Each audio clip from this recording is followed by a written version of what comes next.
ಈ ಪ್ರಪಂಚದಲ್ಲಿ ಗುರು ಆಗೋದು ಅಂತ ಹೇಳಿದರೆ ಅಷ್ಟು ಸುಲಭದ ವಿಚಾರ ಅಲ್ಲ. ಗುರು ಅಂತ ಹೇಳಿದರೆ ಈ ಪ್ರಪಂಚದಲ್ಲಿ ಯಾರು ಎಂಬ ಪ್ರಶ್ನೆ. ಅರ್ಥ ಆಯ್ತಾ? ಗುರುದೇವ. ನನ್ನದು ಇನ್ನೊಂದೊಂದು ಪ್ರಶ್ನೆ ಗುರುದೇವ. ಈಗ ಗುರುವಿನ ದಾರಿಯಲ್ಲಿ ಹೋಗೋದು ಅಂದ್ರೆ ಅದು ಗುರು ಆಗೋದಲ್ಲ. ಈಗ ಗುರು ಸನ್ಮಾರ್ಗದಲ್ಲಿ ಇರ್ತಾರೆ, ಹಾಗಾಗಿ ನಾವು ಆ ದಾರಿಲಿ ಸನ್ಮಾರ್ಗದಲ್ಲಿ ಹೋಗೋ ಇಚ್ಛೆಯಿಂದ ಹೋಗ್ಬೋದು ಅಂತ ಗುರುದೇವ. ಈಗ ನಾನು ಹೇಳಿದ ಅರ್ಥ ಆಯ್ತಾ? ಗುರುದೇವ. ಎಂತ ಹೇಳಿದ್ರು? ಗುರು ಪ್ರಪಂಚದಲ್ಲಿ ಗುರು ಯಾರು ಅಂತ ಕೇಳೋದು ಮೊದಲನೇ ಪ್ರಶ್ನೆ. ಗುರುದೇವ. ಮೊದಲೇ ನಾನೇ ಹೇಳಿದ್ದು ಗುರು ಆಗೋದು ಅಷ್ಟು ಸುಲಭದ ವಿಚಾರ ಅಲ್ಲ ಅಂತ. ಅರ್ಥ ಆಯ್ತಾ? ಮೊದಲು ಹೇಳಿದ್ದು ನಾನೇ, ಗುರು ಆಗುವುದು ಎಂಬುದು ಸುಲಭದ ವಿಚಾರ ಅಲ್ಲ. ಪುನಃ ಹೇಳುವುದು ನಾನೇ, ಈ ಪ್ರಪಂಚದಲ್ಲಿ ಗುರು ಯಾರು ಅಂತೇಳಿ. ಅರ್ಥ ಆಗ್ತದ? ಇದು ಎರಡೂ ಸರಿ. ಇದನ್ನು ಸ್ವಲ್ಪ ಸೂಕ್ಷ್ಮವಾಗಿ ಅರ್ಥ ಮಾಡಿಕೊಳ್ಬೇಕು. ಈ ಪ್ರಪಂಚದಲ್ಲಿ ಬಂದ ಅಷ್ಟು ಗುರುಗಳು ಯಾರೂ ಗುರುಗಳಾಗಿ ಪ್ರಪಂಚಕ್ಕೆ ಸೇವೆ ಮಾಡಲಿಲ್ಲ. ಅವರು ಶಿಷ್ಯಂದರಾಗಿ ಸೇವೆ ಮಾಡಿದರು. ಆದ ಕಾರಣ ಅವರು ಗುರು ಆಗಲಿಲ್ಲ. ಅರ್ಥ ಆಯ್ತಲ್ಲ? ಅವರ ಗುರುಗಳು ಏನು ಹೇಳಿದರು ಅದನ್ನು ಪ್ರಪಂಚಕ್ಕೆ ಹಾಗೇ ಆದೇಶವನ್ನು ಕೊಡ್ತಾ ಬಂದರು. ಅವರ ಗುರುಗಳು ಅವರಿಗೆ ಏನು ಹೇಳಿದರು, ಯಾವ ರೀತಿ ಇರಬೇಕು ಅಂತ ಹೇಳಿದರು, ಅದನ್ನೇ ಅವರು ಪಾಲಿಸ್ತಾ ಬಂದರು. ಅದನ್ನೇ ಅವರ ಭಕ್ತರಿಗೂ ಶಿಷ್ಯಂದರಿಗೂ ಹೇಳ್ತಾ ಬಂದರು. ಅವರ ಗುರು ಹೇಳಿದ ಕಾರಣದಾನೆ. ಆಗ ಗುರು ಹೇಳಿದ ಸೇವೆಯನ್ನು ಮಾಡ್ತಾನೆ ಅಂತ ಹೇಳಿದರೆ ಅವನು ಗುರು ಹೇಗೆ ಆಗೋದು? ಅವನು ಶಿಷ್ಯನಾಗಿಯೇ ಇರೋದು ಅಲ್ವಾ? ಅರ್ಥ ಆಗ್ತದೆ ಹೇಳು? ಎಷ್ಟೇ ದೊಡ್ಡ ಗುರು ಆದರೂ ಆ ಗುರುವಿನ ಗುರುವಿಗೆ ಅವನು ಶಿಷ್ಯನೇ ಅಲ್ವಾ? ಆ ಶಿಷ್ಯನಾದವನು ಶಿಷ್ಯನಾಗಿಯೇ ಇರ್ತಾನೆ. ಆ ಶಿಷ್ಯನಾದವನು ಗುರುವಿನ ಎಲ್ಲ ಸೇವೆಯನ್ನು ಮಾಡ್ತಾ ಬರುವಾಗ ಅವನನ್ನು ಹಿಂಬಾಲಿಸುವವರು ಅವನಿಗೆ ಕೊಡುವಂಥ ಬಿರುದು ಗುರು ಅಂತೇಳಿ. ಅರ್ಥ ಆಯ್ತಲ್ಲ? ಗುರುವಿನ ಸೇವೆಯನ್ನು ಯಾರು ಒಬ್ಬ ಪರಿಪೂರ್ಣವಾಗಿ ಪಾಲಿಸ್ತಾ ಬರ್ತಾನೋ ಅವನಿಗೆ ಈ ಪ್ರಪಂಚ ಕೊಡುವ ಹೆಸರೇನು ಗೊತ್ತುಂಟ? ಗುರು ಅಂತೇಳಿ. ಹೊರತು ಗುರು ಆದವರು ಯಾರೂ ಹೇಳಲಿಲ್ಲ ನಾನು ಗುರು, ನನ್ನಲ್ಲಿ ಬನ್ನಿ, ನನ್ನಲ್ಲಿ ಬ್ರಹ್ಮಜ್ಞಾನ ಸಿಗ್ತದೆ, ನನ್ನಲ್ಲಿ ಅದು ಸಿಗ್ತದೆ, ನಿಮ್ಮ ಪರಿಹಾರ ಸರಿ ಮಾಡಿಕೊಡ್ತೇನೆ, ಪವಾಡ ಮಾಡ್ತೇನೆ ಎಂಬ ವಿಚಾರವನ್ನೆಲ್ಲ ಒಂದು ಗುರು ಆದವರು ಹೇಳುವುದೇ ಇಲ್ಲ. ಯಾವ ಭಕ್ತರನ್ನೇ ಕರೆಯುವುದಿಲ್ಲ, ಯಾವ ಶಿಷ್ಯಂದ್ರನ್ನು ಹತ್ತಿರ ಇಟ್ಟುಕೊಳ್ಳುವುದಿಲ್ಲ. ಇದು ಅರ್ಥ ಮಾಡಿಕೊಳ್ಬೇಕು ಮೊದಲು. ಅರ್ಥ ಆಗ್ತದ? ಅರ್ಥ ಆದರೆ ಒಳ್ಳೆಯದು. ಇದನ್ನು ಮೊದಲು ಅರ್ಥ ಮಾಡಿಕೊಳ್ಬೇಕು, ಆ ಗುರು ಎಂಬ ವಿಷಯ ಏನು ಅಂತೇಳಿ. ಅವರಿಗೆ ಯಾವುದು ಬೇಡ. ಅವರ ಸ್ಥಿತಿಯಲ್ಲೇ ಅವರಿರ್ತಾರೆ.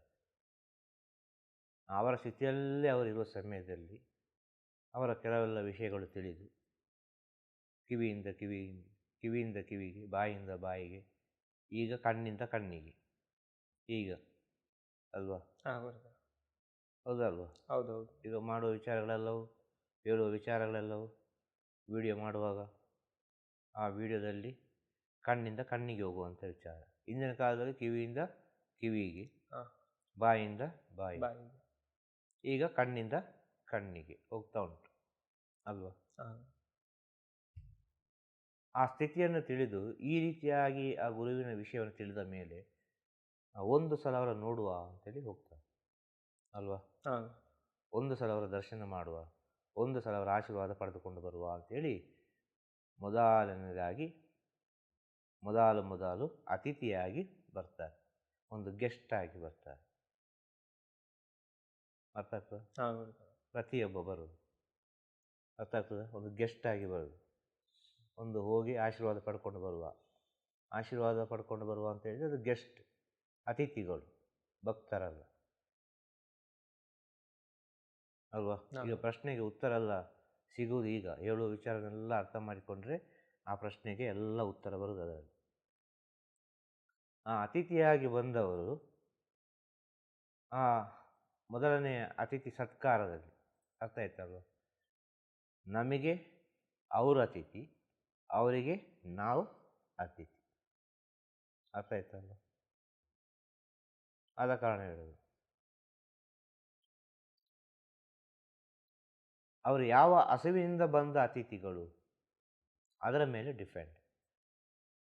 ಜ್ಞಾನದ ಹಸಿವಿನಿಂದ ಬಂದಿದ್ದಾರಾ, ಅಲ್ಲ ಏನೋ ಒಂದು ಕಷ್ಟದ ಸುಖ ವಿಚಾರ ಮಾತಾಡಿ ಪರಿಹಾರಕ್ಕೆ ಬೇಕಾಗಿ ಬಂದಿದ್ದಾರಾ, ಅಲ್ಲ ಅವರ ಸ್ವಾರ್ಥಕ್ಕೆ ಬೇಕಾಗಿ ಬಂದಿದ್ದಾರಾ, ಯಾವ ಹಸಿವಿಗೆ ಸಂಬಂಧಪಟ್ಟ ಅತಿಥಿಗಳು ಅಂತೇಳಿ.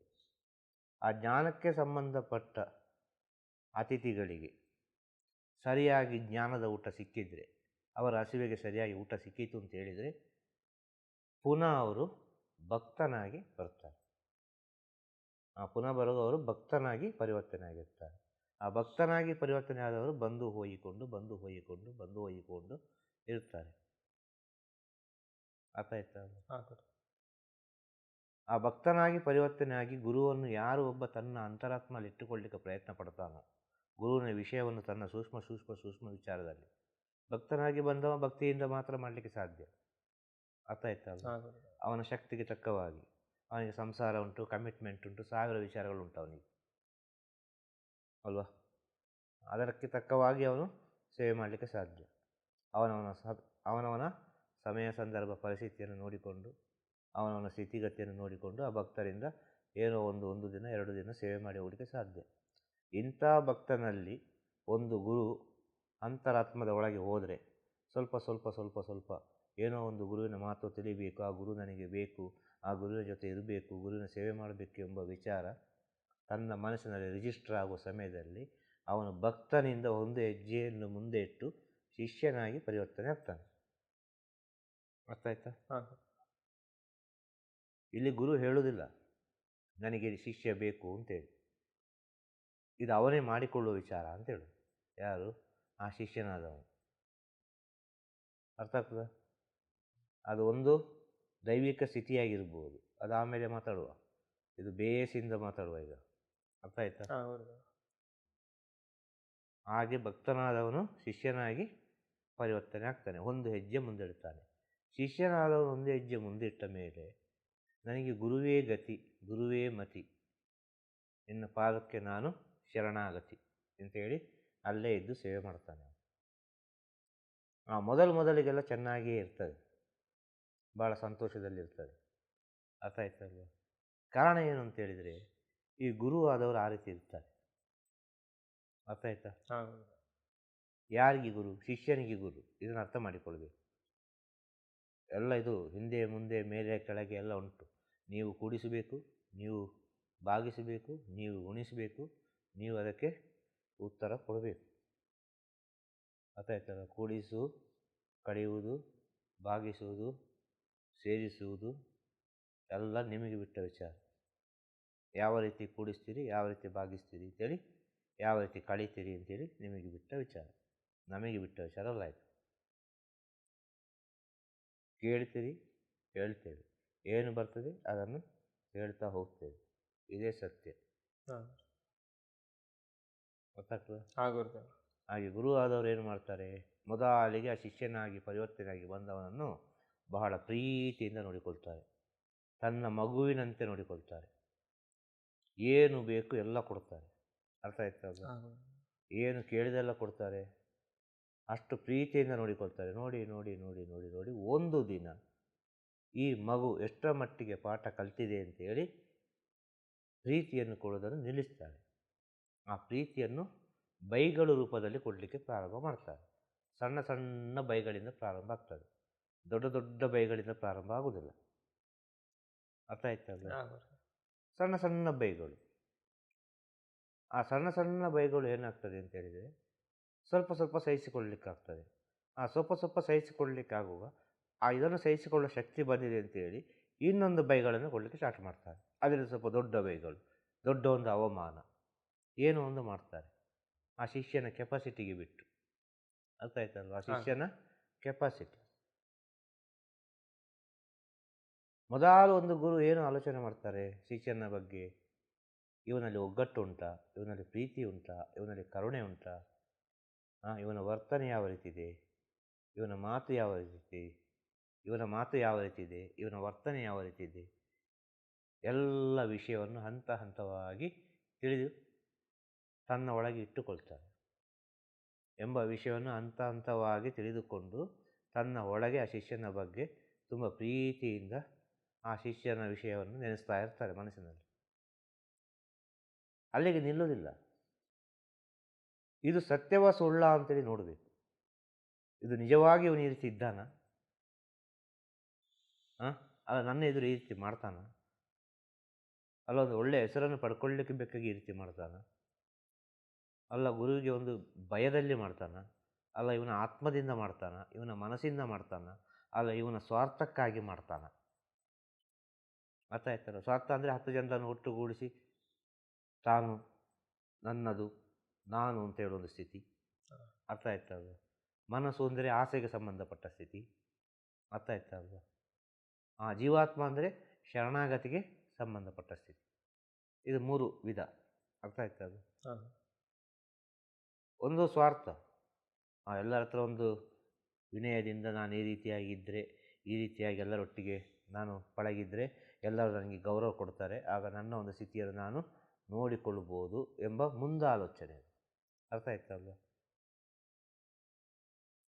ಇನ್ನೊಂದು ಆಸೆಗೆ ಸಂಬಂಧಪಟ್ಟು. ಅರ್ಥ ಆಯ್ತಾ?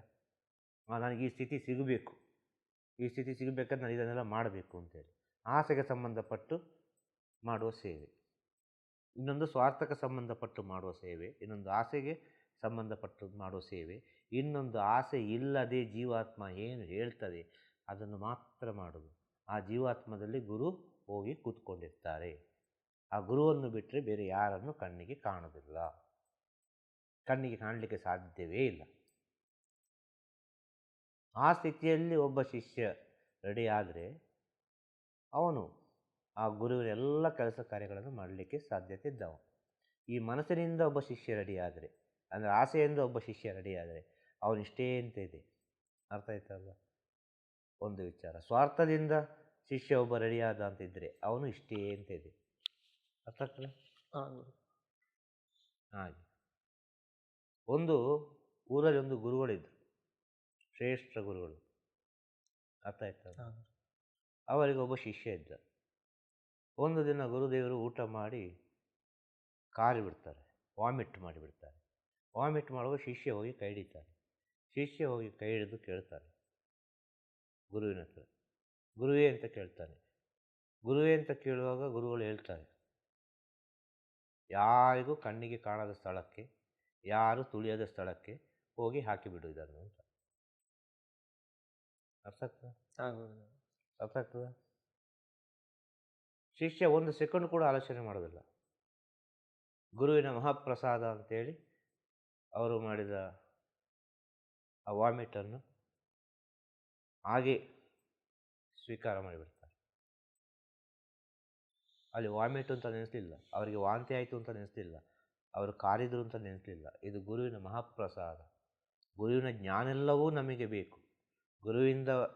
ಗುರುವಿನ ಬಾಯಿಂದ ಬರುವ ಜ್ಞಾನೆಲ್ಲವೂ ನಮಗೆ ಬೇಕು. ಗುರು ಕೊಡುವ ಎಲ್ಲ ವಿಷಯಗಳು ನಮಗೆ ಬೇಕು. ಅರ್ಥ ಆಯ್ತಾ? ಗುರುವಿನ ಎಂಜಿಲು ನಮಗೆ ಬೇಡ ಅಂತ ಆದರೆ ಎಲ್ಲಿಗೆ ಬ್ರಹ್ಮಜ್ಞಾನ ಬರ್ತದೆ? ಮಾತು ಕೂಡ ಒಂದು ಎಂಜಿಲು ತಾನೆ. ಮಾತು ಕೂಡ ಒಂದು ಎಂಜಿಲು ತಾನೆ. ಮಾತು ಕೂಡ ಒಂದು ಎಂಜಿಲು ಅಲ್ವಾ? ಹೌದು. ಅದನ್ನು ನೀವು ಸ್ವೀಕಾರ ಮಾಡ್ತೀರಿ ಅಂತಾರೆ, ಆ ಎಂಜಿಲನ್ನು ನೀವು ಸ್ವೀಕಾರ ಮಾಡ್ತೀರಿ ಅಂತ ಅರ್ಥ. ಅದು ಬೇಕು. ಕೈಯಿಂದ ಕೊಡುವ ಒಂದು ವಿಷಯ ಬೇಕು. ಏನೋ ನಮಗೆ ಕಷ್ಟ ಪರಿಹಾರ ಆಗಬೇಕು, ಒಳ್ಳೆಯದಾಗಬೇಕು, ಆಶೀರ್ವಾದ ಬೇಕು, ಅದು ಬೇಕು, ಇದು ಬೇಕು, ಎಲ್ಲವೂ ಎಂಜಿಲಲ್ವ? ಎಲ್ಲವೂ ಅವರಲ್ಲಿದ್ದ ವಿಷಯದಾನೆ ಕೊಡುವುದು. ಇದನ್ನು ಸ್ವಲ್ಪ ಸೂಕ್ಷ್ಮವಾಗಿ ಯಾರೊಬ್ಬ ಅರ್ಥ ಮಾಡಿಕೊಳ್ತಾನೆ ಅವನು ಯೋಗ್ಯ ಶಿಷ್ಯನಾಗ್ತಾನೆ ಅಂತ ಹೇಳೋದು. ಅವನೇನು ಮಾಡಿದ? ಆ ಯೋಗ್ಯ ಶಿಷ್ಯನಾದವನು ಆ ವಾಮಿಟನ್ನು ಹಾಗೆಯೇ ಕುಡಿದು ಬಿಟ್ಟು ಕುಡಿದು ಹೇಳಿದ, ಯಾರು ನೋಡದ ಸ್ಥಳ, ಯಾರು ತುಳಿಯದ ಸ್ಥಳ, ನನಗೆ ತಿಳಿದ ಜ್ಞಾನ ನನ್ನ ಉದರ, ಆದ ಕಾರಣ ಉದರದೊಳಗೆ ಹಾಕಿದೆ ಗುರುವೆ. ಇದರಿಂದ ಮೇಲೆ ನನಗೆ ಯಾವುದು ಗೊತ್ತಿಲ್ಲ, ಇದರಿಂದ ಮೇಲೆ ನನಗೆ ಯಾವುದು ಗೊತ್ತಿಲ್ಲ. ಗೊತ್ತಾಯ್ತಾ? ಶ್ರೇಷ್ಠ ಶಿಷ್ಯನ ಲಕ್ಷಣಗಳು ಅದಷ್ಟು ಸುಲಭವಲ್ಲ, ಅದಷ್ಟು ಅನುಭವದಲ್ಲಿ ಬರುವುದು, ಅಷ್ಟು ಶರಣಾಗತಿಯಲ್ಲಿ ಬರುವುದು. ಅರ್ಥ ಆಯ್ತಾ? ಒಂದು ಊರಲ್ಲಿ ಒಬ್ಬ ಶಿಷ್ಯನಿದ್ದ. ಆ ಶಿಷ್ಯ ಗುರುವಿಗೆ ಸೇವೆ ಮಾಡ್ತಾ ಇದ್ದ. ಗುರುವಿಗೆ ಸೇವೆ ಮಾಡಿ ಮಾಡಿ ಮಾಡಿ ಮಾಡಿ ಈ ಗುರುಗಳೇ ಸರಿ ಇಲ್ಲ ಅಂತೇಳಿ, ಈ ಗುರುಗಳೇ ಸರಿ ಇಲ್ಲ, ಇನ್ನು ಇಲ್ಲಿ ನಾನು ಸೇವೆ ಮಾಡಿದರೆ ನನಗೆ ಬ್ರಹ್ಮಜ್ಞಾನ ಸಿಕ್ಕಲಿಕ್ಕಿಲ್ಲ, ಜ್ಞಾನ ಸಿಕ್ಕಲಿಕ್ಕಿಲ್ಲ ಅಂತೇಳಿ ಅಲ್ಲಿಂದ ಇನ್ನೊಂದು ಗುರುವನ್ನು ಹುಡುಕಿಕೊಂಡು ಹೋಗ್ತಾರೆ. ಅರ್ಥ ಆಯ್ತು? ಯಾವುದೋ ಒಂದು ಊರಿಗೆ ಅಲ್ಲಿ ಒಬ್ಬರು ಶ್ರೇಷ್ಠ ಗುರುಗಳಿದ್ದಾರೆ ಅಂತೇಳಿ ಆ ಗುರುಗಳನ್ನು ಹುಡುಕಿಕೊಂಡು ಹೋಗ್ತಾರೆ. ಆ ಗುರುಗಳನ್ನು ಹುಡುಕಿಕೊಂಡು ಹೋಗಿ ಗುರುಗಳನ್ನು ದರ್ಶನ ಮಾಡ್ತಾರೆ. ಸಿಗ್ತಾರೆ ಗುರುಗಳು. ದರ್ಶನ ಮಾಡಿ ಯಾಕೆ ಬಂದಿ ಅಂತ ಕೇಳ್ತಾರೆ ಗುರುಗಳು. ನಾನು ನಿಮ್ಮ ಸೇವೆ ಮಾಡಲಿಕ್ಕೆ ಬಂದೆ ಅಂತ ಹೇಳ್ತಾನೆ. ಗುರುವಿನ ಸೇವೆ ಮಾಡಲಿಕ್ಕೆ ಬಂದೆ, ಹಾಗೂ ಬ್ರಹ್ಮಜ್ಞಾನವನ್ನು ಪಡ್ಕೊಳ್ಳಲಿಕ್ಕೆ ಬಂದೆ ಅಂತ ಹೇಳ್ತಾನೆ ಶಿಷ್ಯ. ಇಲ್ಲಿಗೆ ಬರುವ ಮುಂಚೆ ನೀನು ಎಲ್ಲಿದ್ದಿ ಅಂತ ಕೇಳ್ತಾರೆ ಗುರುಗಳು. ಇಲ್ಲಿಗೆ ಬರುವ ಮುಂಚೆ ನೀನು ಎಲ್ಲಿದ್ದಿ, ಯಾವ ಗುರುವಿನ ಸೇವೆ ಮಾಡಿದ್ದಿ, ನಿನ್ನ ಅಂತರಂಗದ ಗುರು ಯಾರು, ಯಾರು ನಿನಗೆ ಇಲ್ಲಿಗೆ ಬರಲಿಕ್ಕೆ ಪ್ರೇರಣೆ ಮಾಡಿದರು ಎಂಬ ಒಂದು ಸ್ಥಿತಿಯನ್ನು, ಎಂಬ ಒಂದು ವಿಚಾರವನ್ನು ಕೇಳ್ತಾರೆ. ಅರ್ಥ ಆಯ್ತಲ್ಲ? ಅವರ ಸ್ಥಿತಿಯಾಗಿ ಅರ್ಥ ಮಾಡಿಕೊಳ್ಳಿ. ಮಾತು ಸ್ವಲ್ಪ ಹಿಂದೆ ಮುಂದೆ ಆಗ್ತದೆ. ಆ ಸ್ಥಿತಿಗೆ ಬಿಟ್ಟ ವಿಚಾರ ಅಂತ ಹೇಳೋದು, ಅದು ನಿಮ್ಮ ಒಳಗೆ ಹೋಗಬೇಕು ಅಂತ ಹೇಳೋದು. ಏನು ಹೇಳ್ತಾರೆ? ಯಾಕೆ ಇಲ್ಲಿಗೆ ಬಂದು, ಎಲ್ಲಿಂದ ಬಂದು, ನಿನ್ನ ಅಂತರಾತ್ಮದ ಗುರು ಯಾರು ಅಂತ ಕೇಳ್ತಾರೆ. ನಿನ್ನ ಅಂತರಾತ್ಮದ ಗುರು ಯಾರು ಅಂತ ಕೇಳುವಾಗ ಅವನು ಹೇಳ್ತಾನೆ ಸತ್ಯ ವಿಚಾರ. ಗುರುಗಳ ಹತ್ರ ಸತ್ಯ ಹೇಳಬೇಕು ಅಂತೇಳಿ ಹೇಳ್ತಾನೆ ಅವನು. ಇಲ್ಲ, ನಾನೊಂದು ಗುರುಗಳ ಹತ್ರ ಇದ್ದೆ, ಅಲ್ಲಿ ಸೇವೆ ಮಾಡ್ತಾ ಇದ್ದೆ, ಆ ಗುರುಗಳು ಸರಿ ಇಲ್ಲ, ಆದ ಕಾರಣ ಅವರ ಹತ್ರ ನನಗೆ ಜ್ಞಾನ ಸಿಗುವುದಿಲ್ಲ ಅಂಥೇಳಿ ನಾನು ನಿಮ್ಮ ಹತ್ರ ಬಂದೆ. ಆಗ ಅವರು ಕೇಳ್ತಾರೆ, ಸರಿ ಇಲ್ಲ ಅಂತ ಹೇಳಿದರೆ ಹೇಗೆ, ಆ ಗುರುಗಳು ಯಾವ ರೀತಿ ಇದ್ದರು ಅಂತ ಕೇಳ್ತಾರೆ. ಈ ಗುರುಗಳು ಜ್ಞಾನ ಬೇಕು ಅಂತೇಳಿ ಬಂದವನು.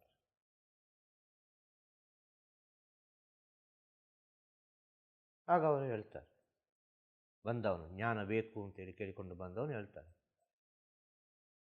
ಅವರಿಗೆ ಯಾವುದೇ ರೀತಿಯ ಅನುಷ್ಠಾನಗಳಿಲ್ಲ.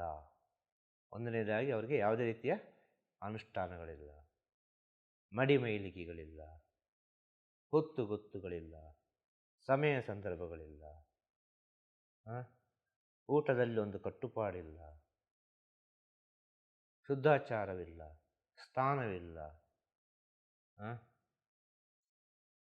ಯಾವ ಸ್ಥಿತಿಯೂ ಅವರದ್ದು ಇಲ್ಲ, ಯಾವುದೋ ಒಂದು ಸ್ಥಿತಿ ಅವರದ್ದು. ಅರ್ಥ ಆಯ್ತಲ್ಲ? 24 ಗಂಟೆ ಭಂಗಿ ಎಳೆದುಕೊಂಡಿರ್ತಾರೆ, 24 ಗಂಟೆ ಸಿಗರೆಟ್ ಎಳೆದುಕೊಂಡಿರ್ತಾರೆ, 24 ಗಂಟೆ ಕುಡಿದುಕೊಂಡಿರ್ತಾರೆ, 24 ಗಂಟೆ ಮಲ್ಕೊಂಡೇ ಇರ್ತಾರೆ. ಭಕ್ತರು ಹೋದರೂ ಕೂಡ ಭಕ್ತರನ್ನು ಗಮನಿಸುವುದಿಲ್ಲ, ಶಿಷ್ಯರಿದ್ದರೂ ಕೂಡ ಶಿಷ್ಯರ ಹತ್ರ ಮಾತನಾಡೋದಿಲ್ಲ, 24 ಗಂಟೆ ಬೈದುಕೊಂಡೇ ಇರ್ತಾರೆ, ಕ್ಷಣ ಕ್ಷಣಕ್ಕೂ ತಪ್ಪನ್ನು ಹುಡುಕಿಕೊಂಡೇ ಇರ್ತಾರೆ. ಆದ ಕಾರಣ ಅಲ್ಲಿ ಯಾರು ನಿಲ್ಲುವುದೂ ಇಲ್ಲ, ಆ ಗುರುಗಳೇ ಸರಿ ಇಲ್ಲ, ಆದ ಕಾರಣ ನಾನು ಇಲ್ಲಿವರೆಗೆ ಬಂದೆ. ನಮ್ಮ ಎಷ್ಟೋ ವರ್ಷಗಳು ಕಳೆದು ಹೋಯಿತು, ಇದರಿಂದ ಎಷ್ಟೋ ವರ್ಷಗಳು ಕಳೆದು ಹೋಯಿತು. ಅರ್ಥ ಆಯ್ತಾ? ಹೊತ್ತೊತ್ತಿಗೆ ನಿದ್ರೆ ಇಲ್ಲ, ಹೊತ್ತೊತ್ತಿಗೆ ಊಟ ಇಲ್ಲ. ಅವರನ್ನು ಹಿಂಬಾಲಿಸಲಿಕ್ಕೆ ನಮಗೆ ಆಗ್ತದ? ಸಾಧ್ಯನೇ ಇಲ್ಲ. ಇಂಥವರೊಟ್ಟಿಗೆ ಇರಲಿಕ್ಕೆ ಸಾಧ್ಯನೇ ಇಲ್ಲಪ್ಪ.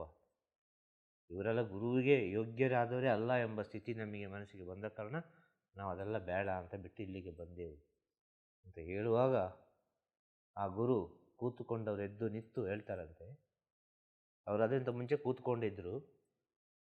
ಆ ಬಂದ ವ್ಯಕ್ತಿ ಶಿಷ್ಯ, ಇನ್ನೊಂದು ಗುರುವಿನ ಶಿಷ್ಯ, ಇಲ್ಲಿ ಬ್ರಹ್ಮೋಪದೇಶ ಅಂತ ಬ್ರಹ್ಮಜ್ಞಾನ, ಈ ಬ್ರಹ್ಮಜ್ಞಾನ ಬೇಕು ಅಂತೇಳಿ ಬಂದವನು ಹೇಳುವ ಮಾತನ್ನು ಕೇಳಿ ಗುರು ಎದ್ದು ನಿಂತು ಹೇಳ್ತಾರಂತೆ, ಅಯ್ಯೋ ಪಾಪಿ, ಎಂಥ ಕೆಲಸ ಮಾಡಿದೆ ನೀನು,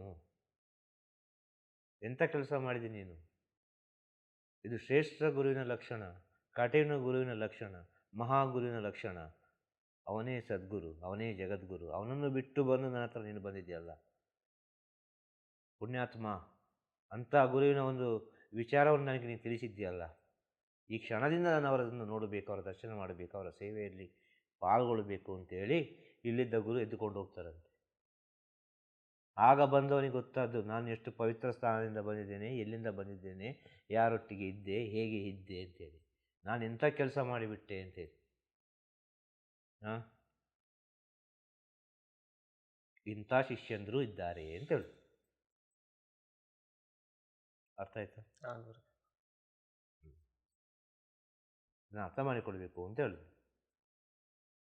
ಅಷ್ಟು ಸುಲಭ ಶಿಷ್ಯರಾಗಲಿಕ್ಕೆ ಸಾಧ್ಯವಾ? ಅಷ್ಟು ಸುಲಭದಲ್ಲಿ ಶಿಷ್ಯರಾಗಿದ್ದರೆ, ಅಷ್ಟು ಸುಲಭದಲ್ಲಿ ಜ್ಞಾನ ಎಲ್ಲರಿಗೆ ಬರ್ತಿದ್ರೆ ಭಾರತ ದೇಶದಲ್ಲಿ ಅದೆಷ್ಟೋ ರಾಮಕೃಷ್ಣ ಪರಮಹಂಸರು ಇರಬೇಕಿತ್ತು. ಭಾರತ ದೇಶದಲ್ಲಿ ಅದೆಷ್ಟೋ ವಿವೇಕಾನಂದರು ಇರಬೇಕಿತ್ತು. ಭಾರತ ದೇಶದಲ್ಲಿ ಅದೆಷ್ಟೋ ಸಾಯಿಬಾಬಾ ಇರಬೇಕಿತ್ತು. ಭಾರತ ದೇಶದಲ್ಲಿ ಎಷ್ಟೋ ಸಾಯಿಬಾಬಾ ಇರಬೇಕಿತ್ತು. ಭಾರತ ದೇಶದಲ್ಲಿ ಎಷ್ಟೋ ರಾಘವೇಂದ್ರ ಇರಬೇಕಿತ್ತು. ಭಾರತ ದೇಶದಲ್ಲಿ ಅದೆಷ್ಟೋ ಜ್ಞಾನಿಗಳು, ಯೋಗಿಗಳು, ಋಷಿಮುನಿಗಳು ಇರಬೇಕಿತ್ತು. ಅದು ಯಾಕೆ ಇರಲಿಕ್ಕಾಗೋದಿಲ್ಲ?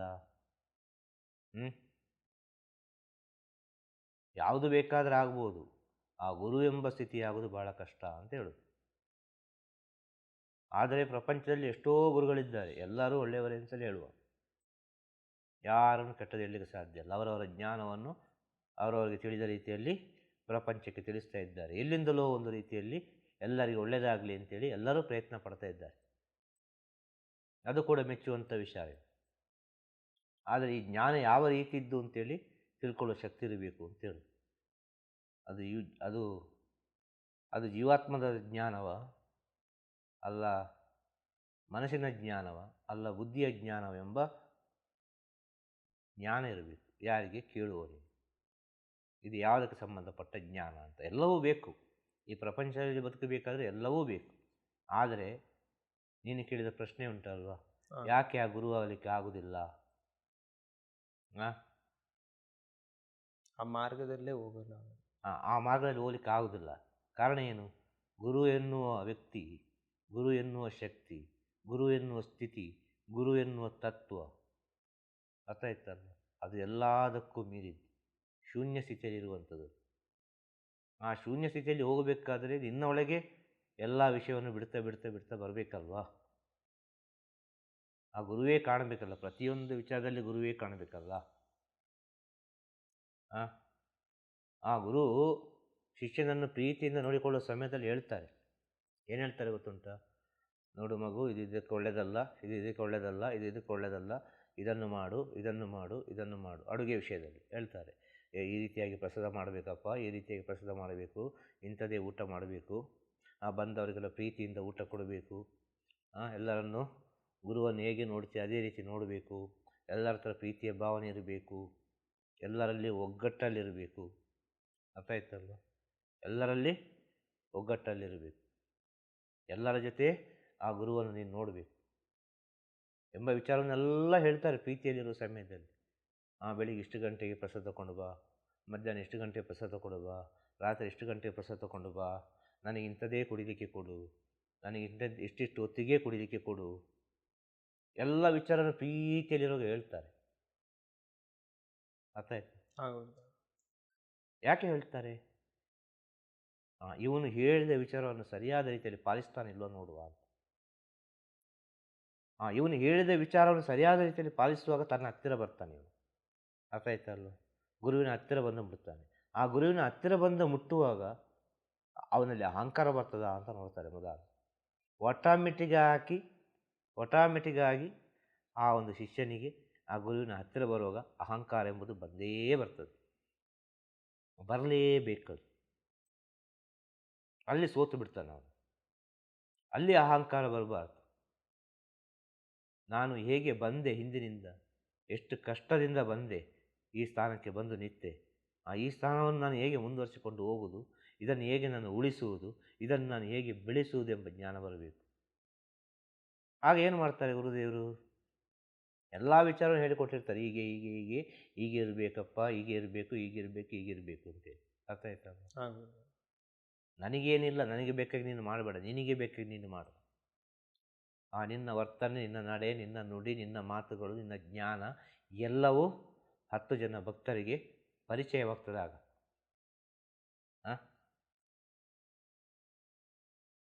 ಆಗ 10 ಜನ ಇಲ್ಲಿ ಭಕ್ತರು ಬರ್ತಾರೆ. ಆಗ ನಿನ್ನನ್ನು ನೀನು ಪ್ರಪಂಚಕ್ಕೆ ಪರಿಚಯ ಮಾಡಿಕೊಡಬೇಕಾದ್ರೆ ಒಂದು ಗುರು ಇರಲೇಬೇಕಲ್ಲಿ. ಗುರು ಇಲ್ಲದರಿಂದ ನೀನು ಹೇಗೆ ಪ್ರಪಂಚಕ್ಕೆ ಪರಿಚಯ ಮಾಡಿಕೊಡೋದು? 10 ಜನ ಭಕ್ತರು ಬರುವಾಗ ಆ ಶಿಷ್ಯನಾದವನು 10 ಜನ ಆ 10 ಜನರ ಭಕ್ತರ ಮನಸ್ಸನ್ನು ಗೆಲ್ತಾನಲ್ವ, ಅದುವೇ ಸಾಧನೆ. ಗುರು ನೋಡುವ ಸಾಧನೆ ಇವನು ಮುಂದೆ ಯಾವ ರೀತಿ ಆಗ್ಬೋದು, ಇವ ಯಾವ ರೀತಿ ಇದನ್ನು ತಗೊಂಡು ಹೋಗ್ಬೋದು ಅಂತೇಳಿ ಅಲ್ವಾ. ಎಲ್ಲ ವಿಚಾರ ಹೇಳಿರ್ತಾರೆ, ಒಗ್ಗಟ್ಟು, ಪ್ರೀತಿ, ಸಹನೆ, ಕರುಣೆ, ಯಾವ ರೀತಿ ಇರಬೇಕು, ಯಾವ ರೀತಿ ಗೌರವ ಕೊಡಬೇಕು, ಎಷ್ಟು ನಾವು ಶರಣಾಗತಿ ಆಗಬೇಕು, ಎಲ್ಲ ವಿಚಾರವನ್ನು ಹೇಳಿರ್ತಾರೆ. ಅದು ಈ ಶಿಷ್ಯನಾದವನು ಒಂದೊಂದೇ ವಿಚಾರವನ್ನು ಮರಿತಾ ಬರ್ತಾನೆ ನೋಡು. ಈ ಅಹಂಕಾರದಲ್ಲಿ ನಾನು ಗುರುವಿನೊಟ್ಟಿಗೆ ಇದ್ದೇನೆ, ನಾನು ಗುರುವಿನೊಟ್ಟಿಗೆ ಇದ್ದೇನೆ ಅಂತೇಳಿ ಬಂದವನಿಗೆ ಗೊತ್ತಿಲ್ಲ. ಬಂದವ ನೋಡೋದೇನು, ಆ ಸ್ಥಿತಿಯನ್ನು ಮಾತ್ರ ನೋಡೋದು. ಅವರೊಟ್ಟಿಗೆ ಒಬ್ಬ ಇದ್ದಾನೆ, ಅವರೊಟ್ಟಿಗಿಂತ ಶಿಷ್ಯಂದಿರಿದ್ದಾರೆ, ಅವರಿಗೆ ಗೌರವ ಕೊಡಬೇಕು ಅಂತೇಳಿ. ಆಗ ಗೊತ್ತಿರೋದೇ ಒಬ್ಬ ಗೌರವ ಕೊಡುವಾಗ ಇವನಿಗೆ ಅಹಂಕಾರ ತನಿತಾನಿಗೆ ಬರ್ತಾರಲ್ಲ. ಒಬ್ಬ ಕಾಲಿಗೆ ಅಡ್ಡ ಬಿದ್ದು ಹೋಗುವಾಗ, ಒಬ್ಬ ಸ್ವಾಮಿ ಬರ್ತೇನೆ ಅಂತೇಳಿ ಹೋಗುವಾಗ, ಒಬ್ಬ ಗುರುಗಳೇ ನಾನು ಬರ್ತೇನೆ ಅಂತೇಳಿ ಹೋಗುವಾಗ ಅಲ್ವಾ. ಆಗ ಆ ಶಿಷ್ಯನಾದನನ್ನು ಎಲ್ಲರೂ ಗುರುಗಳೇ ಗುರುಗಳೇ ಅಂತ ಕರೀತಾರೆ. ಗುರುಗಳೇ ನಿಮ್ಮ ಒಂದು ಆಶೀರ್ವಾದ ಇದ್ದರೆ ದೊಡ್ಡ ಗುರುಗಳ ನೋಡ್ಬೋದೇನು,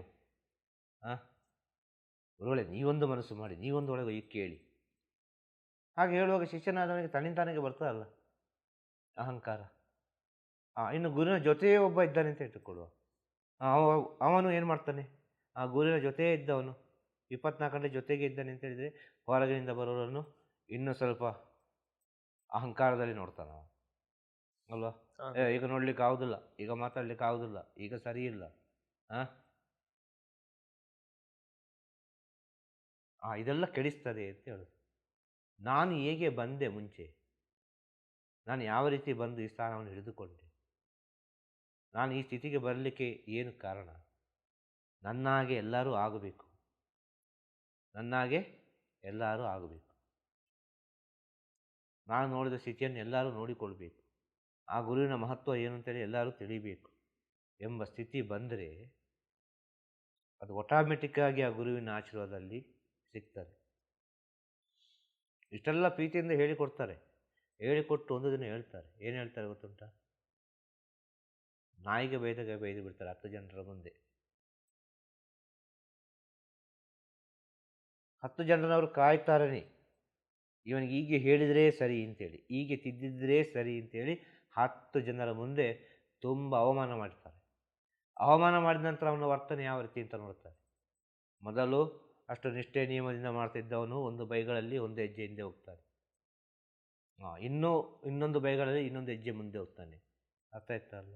ಇನ್ನು ಈ ಅವಮಾನ ಎಲ್ಲ ಸಹಿಸ್ಲಿಕ್ಕೆ ಆಗದವನು ಬಿಟ್ಟು ಓಡಿಯೇ ಬಿಡ್ತಾನೆ, ಬೇಡವೇ ಬೇಡ ಇದು ಅಂತೇಳಿ.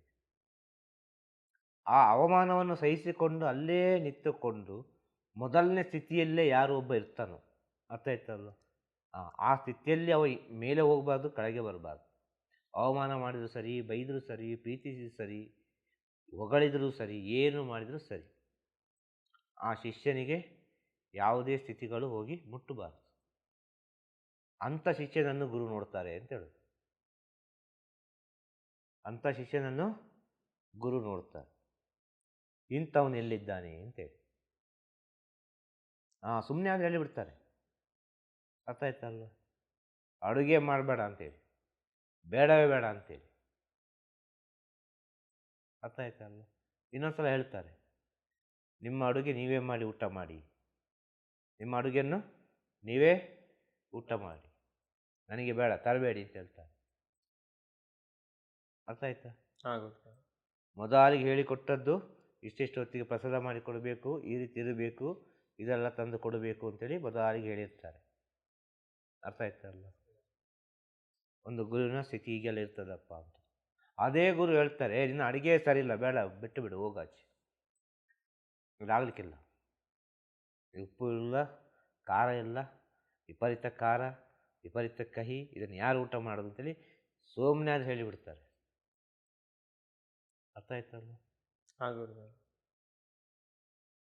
ಆಗೇನಾಗ್ತದೆ, ಮರುದಿನ ಆಗುವ ಅಡುಗೆಯೇ ಬೇರೆ ಇರ್ತದೆ. ಅರ್ಥ ಆಯ್ತಲ್ಲ.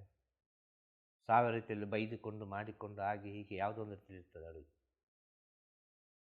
ಒಂದು ದಿವಸ ಹೇಳೇ ಬಿಡ್ತಾರೆ, ಅಡುಗೆ ಮಾಡಬೇಡ, ನಿಮ್ಮ ಅಡುಗೆ ನೀವೇ ಊಟ ಮಾಡಿ ಹೊತ್ತೊತ್ತಿಗೆ. ಅರ್ಥ ಆಯ್ತಾ. ಯಾಕೆ ಹೊತ್ತೊತ್ತಿಗೆ ಊಟ ಮಾಡಲಿಕ್ಕೆ ಹೇಳೋದು? ಯಾವುದೇ ಸಾಧನೆ ಮಾಡಬೇಕು ಅಂತ ಹೇಳಿದರೆ ಆರೋಗ್ಯ ಇದ್ದರೆ ಮಾತ್ರ ಸಾಧನೆ ಮಾಡಲಿಕ್ಕೆ ಸಾಧ್ಯ. ಆರೋಗ್ಯ ಇಲ್ಲ ಇದ್ದರೆ ಸಾಧನೆ ಮಾಡಲಿಕ್ಕೆ ಆಗೋದಿಲ್ಲ. ದೇಹ ಇದ್ದರೆ ನಮ್ಮ ಜೀವ ಉಳಿಯುವುದು. ಅರ್ಥ ಆಯ್ತಲ್ಲ? ಹಾಂ ಗುರುದೇವ. ದೇಹ ಸ್ವಲ್ಪ ಕೆಟ್ಟು ಹೋಯ್ತು ಅಂತ ಹೇಳಿದರೆ ನಮ್ಮ ಜೀವ ಉಳಿಯುವುದಿಲ್ಲ, ಹೋಗ್ತದೆ. ಎಲ್ಲಿಗೆ ಹೋಗ್ತದೆ ಗೊತ್ತಿಲ್ಲ ಅದು. ಅರ್ಥ ಆಯ್ತಲ್ಲ? ಈ ದೇಹ ಇದ್ದರೆ ಸಾಧ್ಯ ಅಂತ ಹೇಳೋದು ಒಂದು ಜೀವಾತ್ಮಕ್ಕೆ. ಆಗ ಅದು ಜೀವಾತ್ಮ ಆಗೋದಿಲ್ಲ, ಅದು ಆತ್ಮವಾಗಿ ನಿಲ್ತದೆ. ಆದ ಕಾರಣ ಹೇಳೋದು ಹೊತ್ತೊತ್ತಿಗೆ ಊಟ ಮಾಡಿ, ಒಳ್ಳೆ ರೆಸ್ಟ್ ಮಾಡಿ, ಒಳ್ಳೆ ಮಲ್ಕೊಳ್ಳಿ. ಈ ಸ್ಥಿತಿಗೆ ನೀವಿನ್ನೂ ಬಂದು ಮುಟ್ಟಲಿಲ್ಲ. ಈ ಶರಣಾಗತಿ ಸ್ಥಿತಿಗೆ ನೀವಿನ್ನೂ ಬಂದು ಮುಟ್ಟಲಿಲ್ಲ. ಶರಣಾಗತಿ ಸ್ಥಿತಿಗೆ ಬಂದು ಮುಟ್ಟಿದರೆ ಅದು ವಿಷಯವೇ ಬೇರೆ ಇದೆ. ಹಾಗೆ ಹೇಳ್ತಾರೆ, ಹೊತ್ತೊತ್ತಿಗೆ ಊಟ ಮಾಡಿ ಸಂತೋಷವಾಗಿ ಒಳ್ಳೆ ರೆಸ್ಟ್ ಮಾಡಿ, ಬೆಳಿಗ್ಗೆ ಬೇಗ ಏಳಿ. ಬೆಳಿಗ್ಗೆ ಬೇಗ ಎದ್ದು ಏನೋ ನಿಮ್ಮ ನಿಮ್ಮ ನಿತ್ಯ ಕರ್ಮವನ್ನು ಮಾಡಿ ನಿಮ್ಮ ಪಾಡಿಗೆ ನೀವು ಇರಿ, ನಿಮ್ಮ ಜ್ಞಾನವನ್ನು ಪ್ರಪಂಚಕ್ಕೆ ಹಂಚಿ ಅಂತ ಹೇಳ್ತಾರೆ. ಅರ್ಥ ಆಗ್ತದ? ಆ ಸಮಯದಲ್ಲಿ ಆ ಶಿಷ್ಯ ಏನು ಮಾಡಬೇಕು, ಅಲ್ಲಿರೋದು ವಿಷಯ.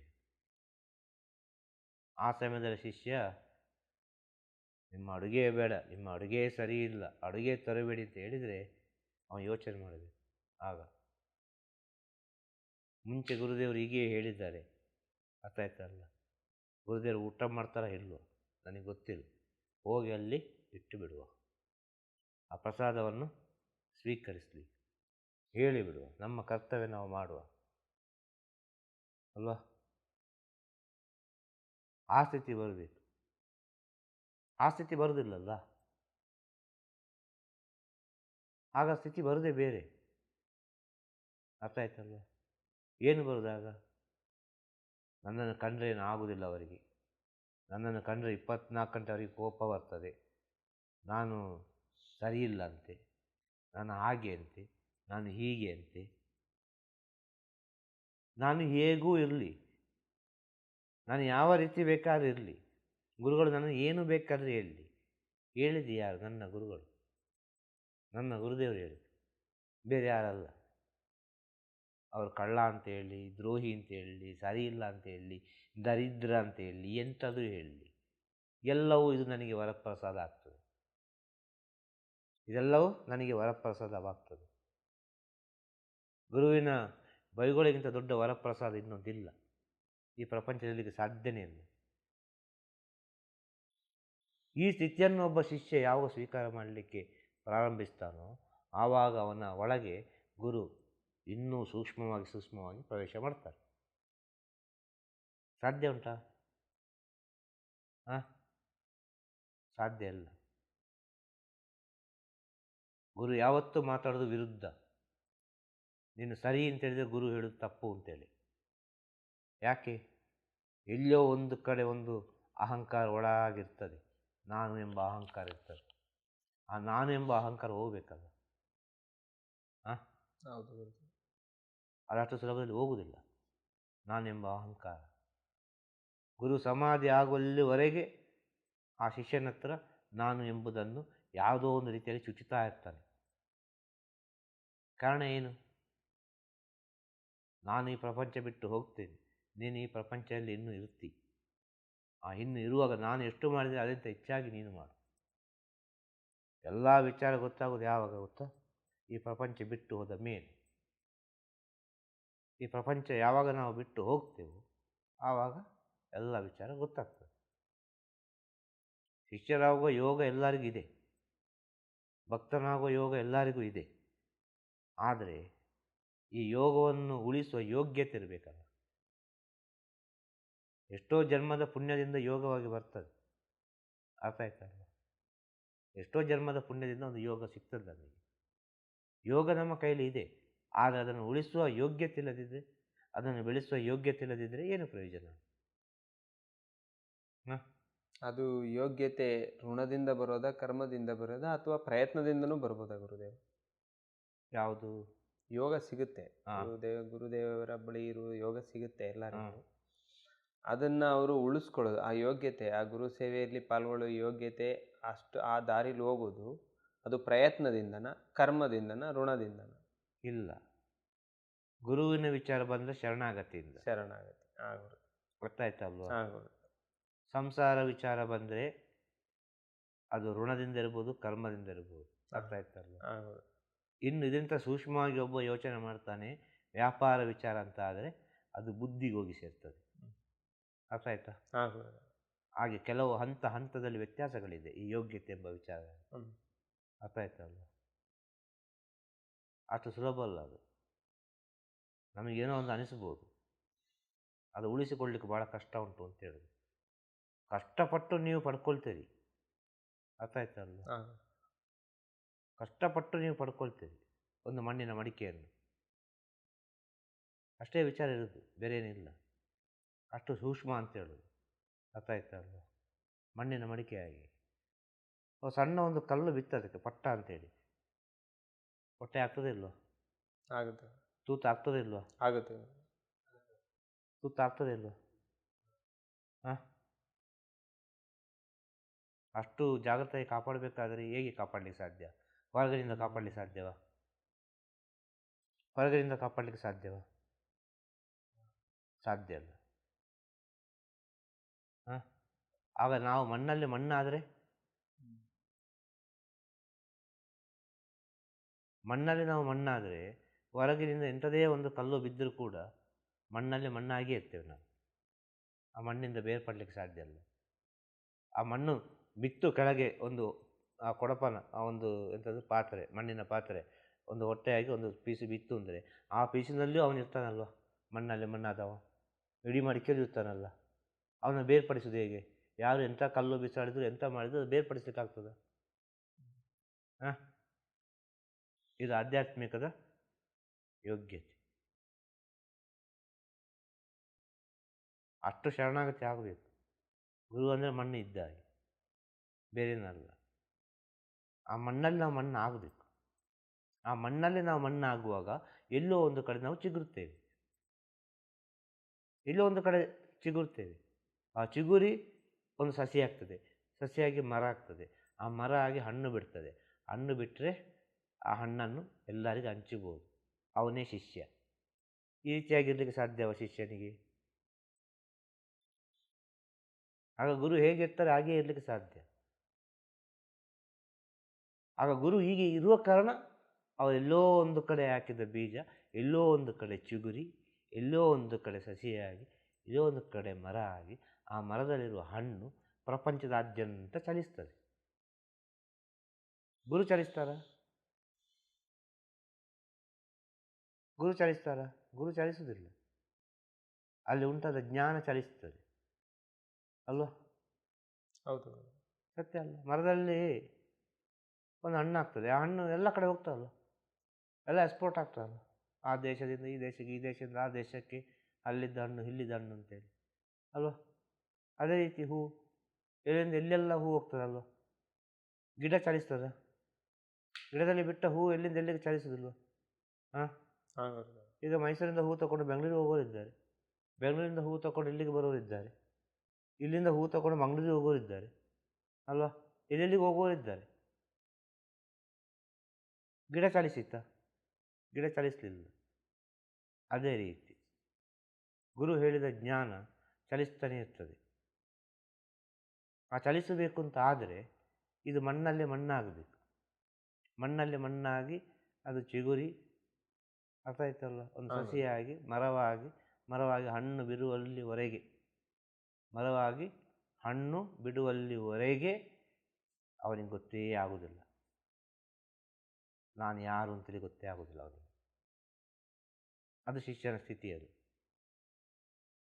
ಆ ರೀತಿ ಇದ್ದರೆ ಗುರು ಹೇಗಿದ್ದರೆ ಗುರುವನ್ನು ದಾಟಿ ಶಿಷ್ಯ ಬೆಳೀತಾರೆ. ಖಂಡಿತವಾಗಿ ಗುರುವನ್ನು ದಾಟಿ ಶಿಷ್ಯ ಬೆಳೀತಾರೆ. ಅದು ಆಗಬೇಕು ಅಂದರೆ ಎಷ್ಟೋ ಜನ್ಮದ ಪುಣ್ಯ ಇರಬೇಕು ಅಂತ ಹೇಳೋದು. ಆಸೆ ಇರಬಾರ್ದು, ಸ್ವಾರ್ಥ ಇರಬಾರ್ದು. ಇರಲಿಕ್ಕೆ ಸಾಧ್ಯವಾ? ಸಾಧ್ಯ ಇಲ್ಲ. ಆದ ಕಾರಣ ಹೇಳೋದು, ಅದಕ್ಕಾಗಿ ಹುಟ್ಟಿದವನಿಗೆ ಎಲ್ಲವೂ ತನ್ನಿಂದ ತಾನಾಗಿ ಸಿಗ್ತದೆ.